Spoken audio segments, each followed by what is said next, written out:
हम सभी को पता है कि भगवान जो लीलाएं करते हैं वह पहले से ही निश्चित होती है। ऐसे ही रामायण में माता सीता का श्री राम जी से बिछड़ना भी भगवान की एक लीला ही थी तथा यह पहले से ही निश्चित था। परंतु क्या आपको पता है कि अर्धांगिनी से वियोग का शाप भगवान राम को किसने और क्यों दिया था? इन सभी तथ्यों से आज हम आपको परिचित कराएंगे। तो देरी न करते हुए प्रस्तुति आरंभ करते हैं।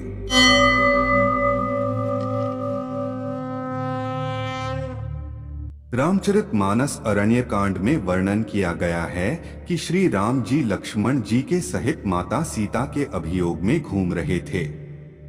वह घूमते घूमते पंपा सरोवर पहुंच गए तो नारद जी के मन में बात आई कि मेरे शाप को स्वीकार करके भगवान स्त्री वियोग में घूम रहे हैं। उन्होंने देखा कि अभी बड़ा सुंदर अवसर है, मैं भगवान से जाकर पूछता हूं।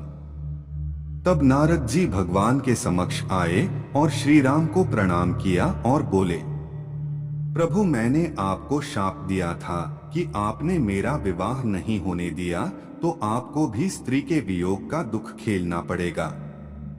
तब आपने शाप स्वीकार कर लिया परंतु मेरा अहित नहीं होने दिया।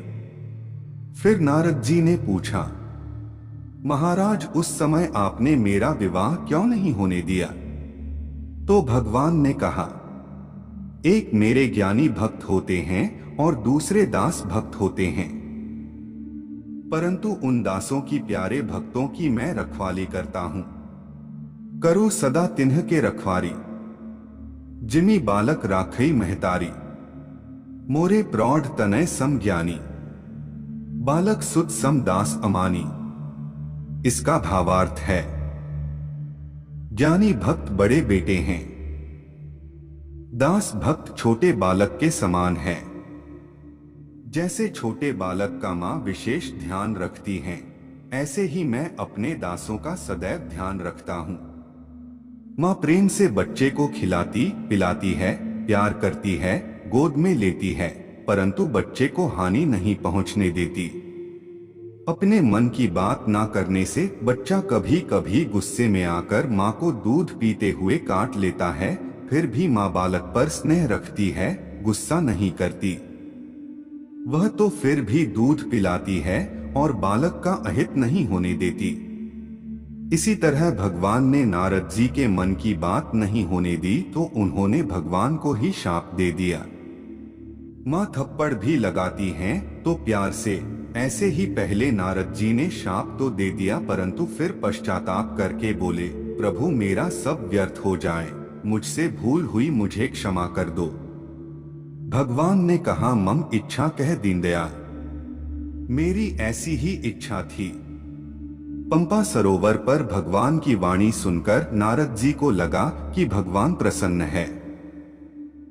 अभी अवसर है कोई वर मांगने का।